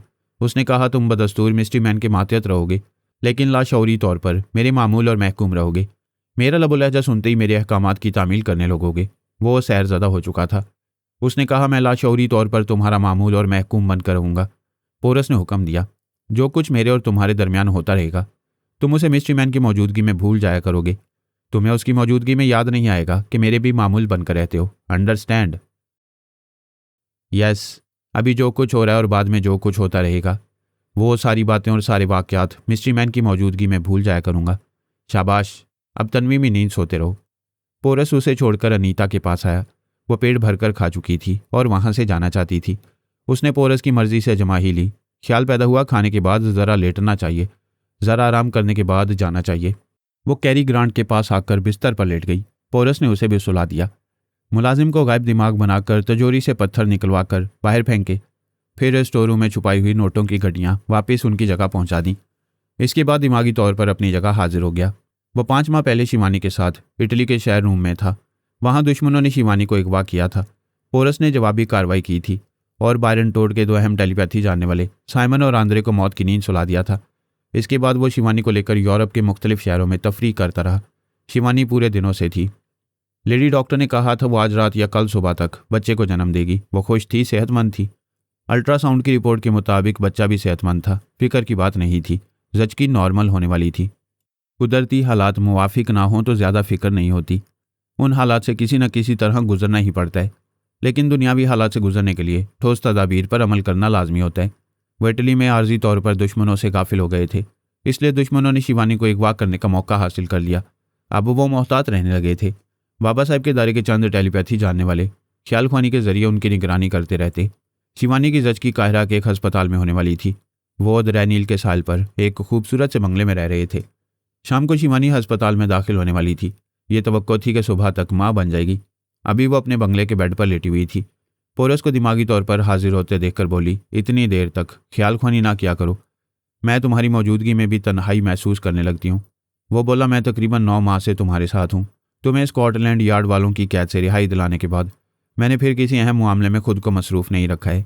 वो बेचारे त्रीजे अब तक वहाँ कैदी बने हुए हैं। उन्हें भी जल्द रिहाई दिलाने के सिलसिले में तसल्लियाँ दे रहा हूँ, लेकिन अमली तौर पर कुछ नहीं कर रहा हूँ। मैंने कुछ करने से मना नहीं किया है, मगर ऐसी हालत में मुझे ज़्यादा देर तन्हा ना छोड़ा करो। मेरे दिल में अजीब अजीब से ख्यालात आते हैं, घबराहट सी होने लगती है। तुम बड़ी दलेरी से अमली ज़िंदगी गुजारती आई हो, दुश्मन हालात का मुकाबला करती रही हो, बड़ी बड़ी कामयाबियाँ हासिल करती रही हो। ताज्जुब है अंदर की घबराहट पर काबू नहीं पा रही हो। तुम ज़रूर उल्टी सीधी बातें सोचती रहती हो। वो उसका हाथ थाम कर बोली, मुझे डरावने ख्वाब आते हैं। ख्वाब देखना या ना देखना मेरे बस की बात नहीं है। कल रात मैंने देखा कि तुमसे दूर होती जा रही हूँ। तुम वहमी हो गई हो। तुम्हारी वो मुस्तकिल मिजाजी और कुव्वत इरादी क्या हुई? ऐसे वक्त कुव्वत इरादी से मनफी ख्यालात को जहन से निकालती रहा करो। आज रात मेरे साथ अस्पताल में रहोगे ना? जच्चा खाने में शौहर को जाने की इजाज़त नहीं दी जाती। मैं अस्पताल के वेटिंग रूम में रहते हुए ख्याल ख्वानी के ज़रिए तुम्हारे अंदर मौजूद रहूँगा। मुझे यही सोचकर हौसला मिलता है कि ऐसे वक्त तुम मेरे अंदर मौजूद रहोगे। सिर्फ इतना ही नहीं, मैं तुम्हें गायब दिमाग बनाता रहूँगा। तुम्हें पता ही नहीं चलेगा कि किन तकालीफ से गुजर रही हो। वो खुश होकर बोली, बेशक ये टेलीपैथी वाकई बड़ी मुफीद शय है। ये मेरी खुश नसीबी है कि मुझे ख्याल ख्वानी करने वाला और दर्द की दवा करने वाला जीवन साथी मिला है। अब तुम्हें मुतमईन रहना चाहिए। मुझे कुछ देर ख्याल ख्वानी करने दो। इंग्लैंड, स्कॉटलैंड और आयरलैंड में हालात बदल रहे हैं। वहाँ अंडरवर्ल्ड में एक पुरस्कार टेलीपैथी जाने वाला मिस्ट्री मैन हुकूमत कर रहा है। मम्मा ने मुझे उसके मातियत कैरी ग्रांट के दिमाग में पहुँचाया है। मैं उसके ज़रिए मिस्ट्री मैन तक पहुँचने की कोशिश करूँगा और अब वक्त आ गया है कि 3J को कैद से रिहाई दिलाकर स्कॉटलैंड यार्ड के सुराग रसानों के लिए मुश्किलात पैदा की जाएं। वो टेलीपैथी जानने वाले सुराग रसां अंडरवर्ल्ड में हुकूमत करने के लिए मिस्ट्री मैन से टकरा रहे हैं। मुझे उनके झगड़ों से फ़ायदा उठाना चाहिए। वो पोरस के सीने पर सर रखकर बोली, तुम मेरी वजह से कई मामलात पर पूरी तरह तवज्जो नहीं दे रहे हो। मैं तुम्हें ख्याल ख्वानी से नहीं रोकूंगी। तुम जाओ और शाम तक ख्याल ख्वानी करते रहो। शाम को हमें अस्पताल जाना है। उसने शिवानी को प्यार से अलग किया, उसे बेड पर लिटाया, फिर उसके करीब लेटकर ख्याल ख्वानी की परवास करने लगा। अनीता लंच के बाद कैरी ग्रांट के पास आकर सो गई थी। 2 घंटे के बाद उसकी आंख खुल गई। वो उठकर बैठ गई। फिर उसने एक अंगड़ाई लेते हुए एक तरफ देखा तो खुले हुए सेफ पर नज़र पड़ते ही चौंक गई। उसे अपनी आंखों पर यकीन नहीं आया। जिस तिजोरी में पत्थर भरे हुए थे, वहाँ नोटों की गड्डियाँ ऊपर से नीचे तक दिखाई दे रही थीं। वो बेड से उछली और दौड़ते हुए सेफ के पास पहुंची। सेफ में हाथ डालकर बड़े नोटों की एक एक गड्डी उठाकर गौर से देखते हुए यकीन करने लगी कि तमाम नोट असली हैं और वह नोट ही हैं, पत्थर नहीं हैं। उसकी समझ में नहीं आ रहा था कि तमाम पत्थर करेंसी नोट कैसे बन गए हैं। वो फिर दौड़ते हुए बेड के पास आई। कैरी ग्रांट को झंझोड़ती हुई बोली, उठो, जो सोता है वो खोता है, मगर तुम खोते नहीं हो। तुम्हारी तकदीर चमक गई है, पत्थर सोना बन गया। यूं झंझोड़ने के बायस वो हड़बड़ाकर उठ बैठा। बैठते ही तिजोरी की तरफ नजर गई। उसे हैरानी नहीं हुई। वो भूल गया था कि पहले तिजोरी में पत्थर भरे हुए थे। वो बोला, ओ गॉड, मैं सोने से पहले सेफ को बंद करना भूल गया था। पता नहीं कैसे बेवक्त नींद आ गई थी। वो बेड से उतरकर सेफ बंद करने आया। अनीता उसके पीछे आते हुए बोली, तुम सच कह रहे थे, मैं तुम्हें झूठा समझ रही थी। मुझे यहाँ दौलत नजर नहीं आई, पत्थर ही पत्थर दिखाई दे रहे थे। मुझे एक नोट दो, मैं हाथ में लेकर फिर यकीन करना चाहती हूँ। कभी कभी आंखों से देखकर भी यकीन नहीं आता। उसने बड़े नोटों की एक गड्डी उसे देखकर सेफ को बंद किया, फिर कहा, इसे गिनती रहो और देखती रहो, यकीन हो जाए तो बेड पर चली आना। वो खुश होकर बेड के पास आई। उसने गड्डी को खोलकर उसके तमाम नोट बिस्तर पर बिखेर दिए। फिर हंसते हुए नोटों के बिछोने पर चारों शाने चित हो गई। पोरस 3J के पास पहुंच गया। जे काफू, जे फ्लो और जे सामू को स्कॉटलैंड के 3 अलग अलग बंगलों में कैद किया गया था। इन 3 बंगलों के अंदर और बाहर योगा जाने वाले मुसल्ला गार्ड्स दिन रात पहरा देते रहते थे। उन तीनों पर तनवीं में अमल करके उन्हें मामूल बनाया गया था। वो तीनों उनके हुक्म के बगैर एक दूसरे के दिमाग में नहीं जा सकते थे। वो हमेशा से आपस में गहरे दोस्त रहे थे। अब इतने मजबूर हो गए थे कि मोहब्बत से एक दूसरे की खैरियत मालूम नहीं कर सकते थे। पोरस जे काफू के अंदर पहुंचकर उसके ख्यालात पड़ने लगा। वो परेशान होकर सोच रहा था, मैं क्या करूं? यहाँ से फरार होने की कोई सूरत नहीं है। हमें इस बुरी तरह शिकंजे में रखा गया है कि हम तीनों दोस्त एक दूसरे से ख्याल ख्वानी के जरिए भी बात नहीं कर सकते। स्कॉटलैंड के नए टेलीपैथी जानने वाले आमिल और हाकिम बनकर हम पर हावी रहते हैं। हम उनके गुलाम बनकर रह गए हैं। पोरस उसके अंदर रहकर उसे तसल्लियाँ दे सकता था, लेकिन यह समझता था कि स्कॉटलैंड का कोई ना कोई टेलीपैथी जानने वाला सुराग रसां उसके अंदर मौजूद रहता होगा। उसने जे सामू को मुखातिब नहीं किया। इसके बाद जे फ्लो और जे सामू के अंदर भी जाकर खामोशी से उनके ख्यालात पढ़ता रहा। फिर वह वहाँ के डायरेक्टर जनरल के पास पहुँच गया। वो बंद कमरे में चंद अहम और आला अफसरान के साथ बैठा हुआ एक अहम मामले पर बहस कर रहा था। उन तमाम आला अफसरान को हिप्नोटाइज करके उनके दिमागों को लॉक कर दिया गया था। उन्होंने अपने एक निहायत ज़हीन और तजुर्बाकार टेलीपैथी जानने वाले सुराग रसां मार्शल T2 को टेलीपैथी के शोबा में हेड ऑफ द डिपार्टमेंट बनाया था। सिर्फ मार्शल T2 ही अपने अहम आला अफसरान के अंदर रहकर उनकी निगरानी करता रहता था और वहाँ के तमाम अहम मामलात में शरीक रहा था। इस वक्त भी वहाँ उनके दरमियान ख्याल ख्वानी के जरिए मौजूद था। वहाँ नए टेलीपैथी जानने वाले पैदा होने लगे। स्कॉटलैंड यार्ड के DG ने कहा, इन नए टेलीपैथी जानने वालों के नाम और पते मालूम करना चाहिए। हमारे सुराग रसां अगर कोशिश करें तो इन सब के अंदर पहुंच सकते हैं। दूसरे अफसर ने कहा, उनके अंदर पहुंचने के लिए ज़रूरी है कि उनकी कमज़ोरियां मालूम की जाएं। हमारी टेलीपैथी जानने वाले वहाँ के अकाबरीन और फ़ौज के आला अफसरों के दिमागों में पहुँच रहे हैं, लेकिन ख़ास अफसरान के दिमागों को लॉक कर दिया गया है। मार्शल T2 ने कहा, असल कारनामा यही होता है कि जिनके दिमागों में जगह नहीं मिलती उन दिमागों में सुरंग बनाई जाए। हमारे कमांडर से कहा जाए कि वो अपने मातहत टेलीपैथी जानने वालों को इस सिलसिले में गाइड करे। एक और ज़हीन तजुर्बाकार टेलीपैथी जानने वाले सुराग रसां को तमाम टेलीपैथी जानने वालों का गाइड या कमांडर बनाया गया था। उसे कमांडर हाइड कहा जाता था। उसने कहा, मैं इसी लाइन ऑफ एक्शन पर काम कर रहा हूँ, लेकिन हम जिनकी कमज़ोरियाँ मालूम करेंगे उन्हें उसी लम्हा में ट्रैप करने के लिए हमें वहाँ मौजूद रहना ज़रूरी है। ऐसे वक्त अपने आलाकारों से काम नहीं लिया जा सकता। DG ने कहा, हम नहीं चाहते कि हमारे टेलीपैथी जानने वाले इस इदारे से बाहर जाएं। बाहर जाने वालों को अक्सर ट्रैप कर लिया जाता है या छुपकर गोली मार दी जाती है। हम अपने एक भी टेलीपैथी जानने वाले को खोना नहीं चाहते। कमांडर हाइड ने कहा, बहुत बड़ी कामयाबियां हासिल करने के लिए बहुत बड़ा खतरा मोल लेना पड़ता है। कुछ कुर्बानियां देनी पड़ती हैं। हम अपनी 4 दीवारी में बैठकर बड़े बड़े मैदान नहीं जीत सकेंगे। मैं अपने 4 काबिल टेलीपैथी जानने वालों को फ्रांस भेजना चाहता हूँ।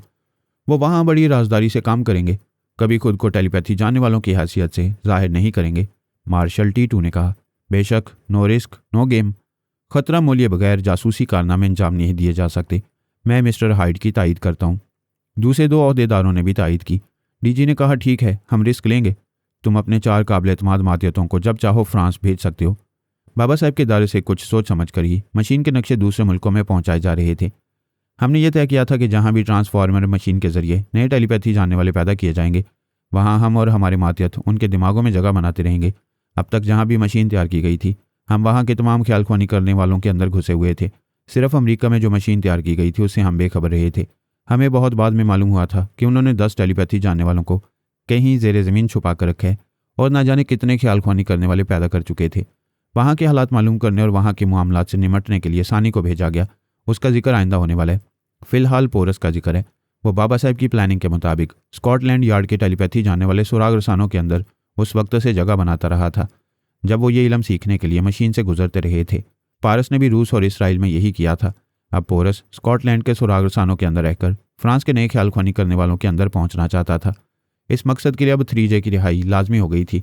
उसने कमांडर हाइड के ख्यालात से उन 4 टेलीपैथी जानने वालों के नाम मालूम किए। फिर उनमें से 3 के अंदर पहुंचकर मुख्तसर सा तनवीं में अमल किया। उनके दिमागों में ये बात नक्श की कि जब वो मखसूस सिग्नल उनके अंदर पहुंचाएगा तो वो अपना लबो लहजा भूल जाएंगे और 3J के लहजे में सोचने और बोलने लगेंगे। इसी तरह उसने जे काफू, जे फ्लो और जे सामू के दिमागों में उन 3 सुराग रसानों के लबो लहजों को नक्श किया और हुक्म दिया कि जब वो उनके अंदर मखसूस सिग्नल पहुंचाएगा तो वो अपना लबो लहजा भूल कर उन सुराग रसानों के अंदाज में सोचने और बोलने लगेंगे।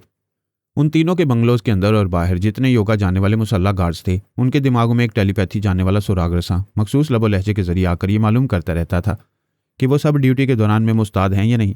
पोरस ने उन 3J को योगा जाने वाले मुसल्ला गार्ड्स के अंदर पहुंचाया। उन्हें ताकीद की कि वक्त ज़रूरत वो उनके दिमागों में घुसकर फरार का रास्ता बनाएंगे। उन्हें इस तरह ट्रैप करेंगे कि स्कॉटलैंड वालों को किसी तरह का शुबा नहीं होगा। एक पायलट को ये जिम्मेदारी दे दी गई कि आधी रात के बाद उन 4 सुराग रसानों को वहां से लेकर फ्रांस के एक साली इलाका में पहुंचाएगा। एक आला ओहदेदार उस पायलट से फ़ोन के जरिए गुफ्तगू कर रहा था। पोरस उसके अंदर मौजूद था। उसने उस ओहदेदार के चोर ख्यालात नहीं पढ़े। वो रिसीवर रखकर अपने दफ्तर का एक ज़रूरी काम करने लगा तो वह उसके ख्यालात पढ़ने में मसरूफ़ हो गया। उस वक्त उसने उस ओहदेदार के अंदर एक अजनबी की आवाज़ सुनी। वो कह रहा था, मैंने पायलट के दिमाग में जगह बना ली है, लेकिन मैं मार्शल T2 और कमांडर हाइड के दिमागों में पहुंचना चाहता हूं। मैंने तुम्हें समझाया था कि उनके खाने पीने की किसी चीज़ में ऐसा भी कमज़ोरी की दवा मिलाओ, मगर इतना सा काम तुमने अभी तक नहीं किया है। वो बोला, इसमें वक्त लगेगा। वो दोनों घरेलू ज़िंदगी नहीं गुजारती हैं। उनके बीवी बच्चे होते तो उनके ज़रिए उनके खाने में कुछ मिलाया जा सकता था। अब ऐसा किसी गेट टुगेदर पार्टी में किया जा सकता है। जब तक तुम्हें ऐसा मौका नहीं मिलेगा, तुम दूसरे टेलीपैथी जाने वालों को ऐसा भी कमज़ोरियों में मुब्तला कर सकते हो। मैं ऐसा कर रहा हूँ। मैंने आज रात 2 टेलीपैथी जाने वाले सुराग रसानों को अपने घर में डिनर के लिए बुलाया है। वो दोनों कमज़ोरी में मुब्तला होकर बिस्तर पर पड़े रहेंगे। तुम आकर उन्हें संभालोगे। मुझ पर किसी को शुबा नहीं होना चाहिए। ठीक है, मैं फिर आऊँगा। मेरी आमद तक भूल जाओ कि तुम मेरी मामूल हो। तुम्हारे डिनर के वक्त आऊँगा। तुम उन दोनों को ज़रूर शरीक करोगे। वो चला गया। पोरस ने उसके ख्यालात से मालूम किया कि उसके जाते ही वो अजनबी टेलीपैथी जाने वाले को भूल गया। उसके अपने स्कॉटलैंड के सुराग रसां भी उसके चोर ख्यालात पढ़कर ये मालूम नहीं कर सकते थे कि उसके अंदर कोई अजनबी टेलीपैथी जाने वाला आया करता है। पोरस सोचने लगा, वो कौन हो सकता है। उसने पारस को मुखातिब किया। उसने पूछा, कैसे हो? शिवानी खैरियत से है? हम दोनों खैरियत से हैं। काहिरा के वक्त के मुताबिक वो कल सुबह तक माँ बन जाएगी। मैं बाप कहलाने लगूंगा और तुम चचा जान। मुबारक हो। शिवानी के साथ बहुत लंबा अरसा गुजार रहे हो, जबकि हम दोनों के मजाज के खिलाफ है। हम यकसानियत से उकता जाते हैं। मालूम होता है शिवानी भाभी कुछ ज़्यादा ही पुरकशिश है। उसका जादू सर चढ़कर बोल रहा है कि बच्चे की पैदाइश के बाद चूल्हा हांडी संभालोगे। यार क्यों ताने दे रहे हो? मैं जनाब तबरेज़ी के हदायत पर अमल कर रहा हूँ। उन्होंने कहा था कि शिवानी की ज़चकी तक मुझे उसके साथ रहना चाहिए। इसके बाद शिवानी को इदारे में बुला जाएगा। तुम अपनी सुनाओ। पिछली बार कोरोना से रोमांस हो रहा था, अब कौन है? कोई नहीं है और ना ही किसी से रोमांस का इरादा है। कोरोना ज़बरदस्त है, दिल से लगी हुई है। मेरी किस्मत भी अजीब है। बहुत अरसा पहले अल्पा से मोहब्बत हुई थी तो वो भी दिल में समा गई थी, मगर वो कितनी मगरूर और खुदगर्ज है ये सभी जानते हैं। कोरोना भी उसी की डुप्लीकेट है, उसी की तरह कट्टर यहूदी और खुदगर्ज। मैं उससे शादी करने और बच्चे पैदा करने की गलती नहीं करूँगा। वो जब तक दोस्त बनकर रहेगी मैं दोस्ती निभाऊंगा। मुझे नुकसान पहुंचाना चाहेगी तो अल्पा की तरह मसाइल और मुसाइब में मुब्तला होती रहेगी।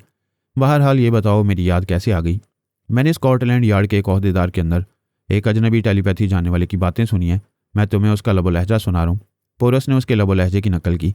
पारस ने कहा, यह लबो लहजा मेरे लिए अभी नया और मेरे लिए भी अजनबी है। सानिया और पापा वगैरह से पूछो। पोरस ने सोनिया से रब्ता किया। हाय मम्मा, मैं पोरस बोल रहा हूँ। वो बोली, हाय मेरी जान, मेरे बेटे। शिवानी कैसी है? खैरियत से है। सुबह उसकी माँ बनने की खुशखबरी सुनाऊंगा। क्या आप इस लबो लहजे के टेलीपैथी जाने वाले को जानती हैं? उसने सोनिया को वो लबो लहजा सुनाया। वो बोली, ये कोई नया टेलीपैथी जाने वाला है। हम तकरीबन तमाम दोस्तों और दुश्मनों के लबो लहजों से वाकिफ़ हैं। फ़िलहाल जो भी नया टेलीपैथी जाने वाला हमारी मालूमात के हाथे में आएगा वो अमरीकी होगा। ये लोग बहुत पुरस्कार रहने की कोशिश कर रहे हैं, मगर इतना तो मालूम हो चुका है कि 10 ख्याल ख्वानी करने वालों को अंडरग्राउंड रखा गया है। हमें वक्त मिलेगा तो ज़मीन खोद कर उन्हें बाहर निकाल आएंगे। शुक्रिया मम्मा, इतनी मालूमात काफ़ी हैं। मैं उस अजनबी से निमट लूँगा। वह दिमागी तौर पर हाजिर हो गया। शाम हो चुकी थी। शिवानी अस्पताल जाने के लिए तैयार हो रही थी। वो भी लिबास तब्दील करते हुए बोला, अल्लाह ने चाहा तो बिल्कुल नॉर्मल डिलीवरी होगी। तुम्हें पहली बार माँ बनने की मुसरतें हासिल होंगी। तुम्हारे लिए तो बाप बनने की खुशी नई नहीं होगी। पता नहीं माजी में कितने बच्चों के बाप बन चुके हो। क्या वो बच्चे तुम्हें याद हैं? वो जिंदा होते तो याद रहते। अल्लाह ने चाहा तो तुमसे होने वाला बेटा सलामत रहेगा। तुम देख रही हो कि मैं इसी बच्चे की हिफाजत और सलामती के लिए दिन रात तुम्हारे साथ रहता हूँ। मैं जानती हूँ तुम मुझ पर और होने वाले बच्चे पर बहुत तवज्जो दे रहे हो। अब अस्पताल पहुंचकर तुम्हें सारी दुनिया को भूलना होगा। तुम सिर्फ मेरे दिमाग में रहोगे। वो दोनों कार में बैठकर अस्पताल की तरफ जाने लगे। पोरस ने कहा, मैं 3J और स्कॉटलैंड यार्ड के मामलात में मुलविस हो गया हूँ। इन मामलात से पूरी तरह निमटना होगा। फिर वहाँ एक अमेरिकी टेलीपैथी जानने वाला मुदाखलत कर रहा है, मुझे उसके अंदर पहुँचने का रास्ता भी तलाश करना है। इसके अलावा मिस्ट्री मैन और कैरी ग्रांट पर भी तवज्जो देनी है। तुम बैक वक्त इतनी सारी मसरूफियात में क्यों उलझ गए हो? क्या भूल गए थे कि सुबह तक मेरे साथ रहना है? मैं तुम्हारे साथ रहूँगा, मगर वहाँ भी मसरूफ़ रहना होगा। तुम फिक्र न करो, मैं तुमसे गाफिल नहीं रहूँगा। वो अस्पताल पहुँच गया। उसने कहा, मैं यहाँ तक तुम्हारे साथ आया हूँ, मगर मुझे मैटरनिटी वार्ड में जाने की इजाज़त नहीं दी जाएगी। यहाँ दूसरी माएँ बनने वालियाँ भी अपने शौहरों और अजीज़ों के बगैर तनहा ज़चकी के लिए जाती हैं। तुम भी हौसले से जाओ। तुम यहाँ वेटिंग रूम में बैठकर और मेरे दिमाग में रहोगे। मैं वेटिंग रूम में बैठकर मुसलसल ख्याल ख्वानी के जरिए तुम्हारे अंदर होऊंगा, तो लोग मुझे सवालिया नज़रों से देखते रहेंगे। मैं वक्फे वक्फे से तुम्हारे अंदर आता जाता रहूँगा। ऐसे वक्त सोनिया ने कहा, शिवानी ऐसी जगह है जहाँ मर्द अपनी औरत को ज़िंदगी और मौत के दरमियान जंग लड़ने के लिए तनहा छोड़ देता है। पोरस को ज़चकी के वक्त तुम्हारे अंदर नहीं रहना चाहिए, ये बेहयाई है। मैं तुम्हारे अंदर रहकर तुम्हें गायब दिमाग बनाकर तकलीफ से निजात दिलाऊंगी। पोरस को यहाँ से जाने दो। पोरस ने खुश होकर कहा, इससे ज़्यादा तहफ़्फ़ुज़ वाली बात और क्या हो सकती है? मम्मा तुम्हारे साथ रहेंगी, मैं भी तुम्हारा ख्याल रखूँगा, जाओ। वो सर झुकाकर मैटरनिटी वार्ड में चली गई। स्कॉटलैंड के वक्त के मुताबिक 8:40 हुए थे। 2 टेलीपैथी जाने वाले सुराग रसां अपने आला ओहदेदार के घर डिनर के लिए आए थे।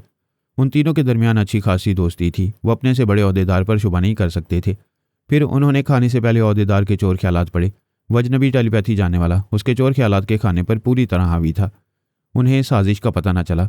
हिसाबी कमजोरी की दवा उनके हलक से नीचे उतर गई। उन्होंने खाना छोड़ दिया, बैठने के काबिल नहीं रहे। अपने मेज़बान के सहारे चलते हुए एक बेड पर आकर लेट गए। कमजोरी के बायस जल्दी उन्हें नींद आ गई। उस अजनबी ने ओहदेदार से कहा, मैं इन दोनों को हिप्नोटाइज करने जा रहा हूँ। मेरे जाते ही तुम पहले की तरह मुझे और मेरे तनवीमी अमल को भूल जाओगे। वो चला गया। पोरस को यकीन था कि उन दोनों के दिमागों में रहकर तनवीमी अमल में मसरूफ़ रहेगा, लिहाजा उसने ओहदेदार के दिमाग पर कब्जा जमाया। उसने पोरस की मर्जी से रिसीवर उठाकर कमांडर हाइट के नंबर डायल किए। फिर राब्ता होने पर आवाज़ बदल कर कहा, तुम टेलीपैथी का बहुत मजबूत किला बना रहे हो। यह खुशफहमी है कि तुम्हारे अंदर कोई नहीं आ सकेगा। वो नागवारी से बोला, तुम कौन हो? ताने ना दो, काम की बात करो। काम की बात यह है कि अमेरिकी टेलीपैथी जानने वाले बड़ी सरगर्मी से तुम लोगों के अंदर सुरंग बना रहे हैं। उनमें से एक ने तुम्हारे आला ओहदेदार डीजी को अपना मामूल बनाया और तुम्हें खबर ना हुई। तुम बकवास कर रहे हो। मैं 2 घंटे पहले एडीजी के ख्यालात पढ़ चुका हूँ। उसे किसी ने ट्रैप नहीं किया है। मेरा मशवरा है, अभी अपने 2 सुराग रसानों हैरी और जैरी के दिमागों में जाओ, फिर तुम मुझे अपना दोस्त समझने लगोगे। पोरस ने फ़ोन का राब्ता ख़त्म कर दिया। जैरी के दिमाग में पहुंच गया। वजनबी उस पर तनवीमी अमल कर रहा था। ऐसे वक्त कमांडर हाइट की गुराती हुई आवाज़ सुनाई दी, कौन हो तुम? मेरे जासूस के अंदर कैसे पहुंच गए? अजनबी चुप रहा। उसका अमल मुकम्मल नहीं हुआ। उसने कहा, कमांडर, मैं तुम्हें आवाज़ से पहचानता हूँ। किसी दिन तुम्हारे अंदर भी पहुँचने वाला हूँ। बाय द वे, तुम्हें कैसे मालूम हुआ कि मैं तुम्हारी इस मातियत के अंदर जगह बना रहा हूँ? मुझसे कोई सवाल ना करो, मेरे सवाल का जवाब दो। तुम कौन हो? चोरी छुपे आने वाले अपना नाम और पता नहीं बताते। मैं समझ गया हूँ, तुम हमारे देरीना दुश्मन पोरस हो। पोरस ये इल्ज़ाम उठाना नहीं चाहता था। उसने जैरी की ज़ुबान से कहा, कमांडर, ये अमरीकी टेलीपैथी जाने वाला है। अजनबी ने कहा, यू शट अप, मैं पोरस हूँ। जैरी ने कहा, अगर पोरस हो तो अभी तनवीमी अमल करते हुए ये हुक्म क्यों दे रहे थे कि मुझे अमरीकी हुकूमत का वफादार बनकर रहना होगा? अजनबी ने कहा, तुम पक्के झूठे हो, मैंने तुम्हें ऐसा कोई हुक्म नहीं दिया था। कमांडर ने कहा, यू शट अप, मैं अभी हकीकत मालूम करता हूँ। पोरस फ़ौरन ही जैरी के चोर ख्यालात वाले खाने पर छा गया। कमांडर वहाँ पहुँचकर ख्यालात पढ़ रहा था। उसे यही मालूम हो रहा था कि इस अजनबी ने अभी उसे अमरीकी हुकूमत का वफादार बनकर रहने का हुक्म दिया था। कमांडर ने अजनबी से कहा, तुम्हारे जैसे 10 अमरीकी टेलीपैथी जाने वालों का भेद खुल चुका है। तुम लोगों को जिंदा ज़मीन में दफन किया गया है। तुम सब अपनी कब्रों से निकलकर हमारे अंदर सुरंग बनाना चाहते हो। हमने तुम्हारी ये पहली कोशिश नाकाम बना दी है। अपनी बेहतरी चाहते हो तो हमसे दूर रहो, वरना हम तुम्हारी कब्रों में सुरंग बनाकर पहुंच जाएंगे। कमांडर ने अपने 2 मातियतों को बुलाकर कहा, एक अमरीकी टेलीपैथी जाने वाला हैरी और जैरी को अपना मामूल बनाना चाहता है। तुम मुसलसल उन दोनों के अंदर रहो। हम उनका ब्रेन वॉश करके उन्हें टेलीपैथी के इल्म से खाली कर देंगे। फिर ये दोनों अमरीकियों के लिए कोई अहमियत नहीं रखेंगे। अजनबी ने कुछ नहीं कहा। वो अमरीकी टेलीपैथी जानने वाला नंबर 3 था, नाकाम होकर चला गया। अब हैरी और जैरी के ख्यालात से कमांडर को मालूम होने वाला था कि उनका आला ओहदेदार डीजी नंबर 3 का आलाकार बन गया था। शायद उसका भी ब्रेन वॉश होने वाला था। पोरस दिमागी तौर पर हाजिर हो गया। ऐसे वक्त सोनिया ने उसके पास आकर कहा, शिवानी अब नॉर्मल हो रही है। उसकी यह हालत कब से है? ये चंद दिनों से कह रही है कि डरावने ख्वाब देखती रहती है। अब तो ये खुली आंखों से देख रही है और कह रही है यही बूढ़ा है। ये उसके ख्वाबों में आता रहता है। उसे कहता रहता है कि माँ बन जा, फिर वो आएगा और इसे बच्चे के साथ ले जाएगा। वो ऐसे ही बेतुके ख्वाब देखने लगी है। मेरी बातों पर गौर करो, वो ख्वाब नहीं देख रही है, खुली आंखों से उसे देख रही है। उसके ख्यालात से पता चल रहा है उस बूढ़े का चेहरा झुर्रियों से भरा हुआ है। यूं लगता है जैसे पत्थर के टुकड़ों को जोड़ जोड़ कर उसका चेहरा बनाया गया है। मैं उसके अंदर रहकर उस ख्याली तस्वीर को देख रही हूँ, तब अचानक उसी बूढ़े का कहकहा उसके अंदर सुनाई दिया। मामा, आप ये कहना चाहती हैं कि ये ख्वाबो ख्याल नहीं है, कोई उसके अंदर मौजूद है? आपने उसके अंदर कहकहा सुना है? मैं यही कह रही हूँ। पहले यकीन नहीं आया कि वाकई मैंने शिवानी के अंदर वो कहकहा सुना है। मैं इंतज़ार करती रही। फिर मुझे एक बूढ़े की भर्राई हुई आवाज़ सुनाई दी, मैं आ रहा हूँ, जान दे, जान से प्यारा बच्चा दे। पोरस फौरन ही शिवानी के अंदर पहुंचा। वो बड़े कर्ब में मुब्तला थी। सोनिया ने पोरस से कहा, जचकी होने वाली है, तुम्हें ऐसे वक्त यहाँ नहीं रहना चाहिए, यहाँ से चलो। मम्मा, आप क्या कह रही हैं? शिवानी को इस हालत में तन्हा छोड़ दूँ? यह तन्हा नहीं है, मैंने सानी और फहमी को इसके अंदर पहुंचा दिया है। वो दोनों इसे संभाल रही हैं। हमारी इदारे की दूसरी ख्याल ख्वानी करने वाली खवातीन भी आ रही हैं। अब यहाँ से चलो, जचकी के बाद चले आना। वो शिवानी के दिमाग से निकल आया। सोनिया वापस शिवानी के पास चली गई। वो ये मालूम करके परेशान हो गया था कि शिवानी के अंदर कोई खबीस बूढ़ा घुसा है। वो कौन है? अचानक कहाँ से आ गया? कभी किसी बूढ़े से कोई दुश्मनी नहीं हुई थी, फिर ऐसा बूढ़ा जो टेलीपैथी जानता है।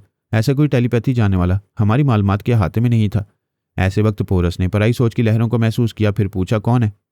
बायरन टोड ने हंसते हुए कहा, हमने सोच रखा था कि शिवानी की जचकी के वक्त हमला करके आंद्रे और साइमन की मौत का बदला लेंगे, लेकिन यहाँ तो तमाशा ही कुछ और है। वो बूढ़ा कौन है?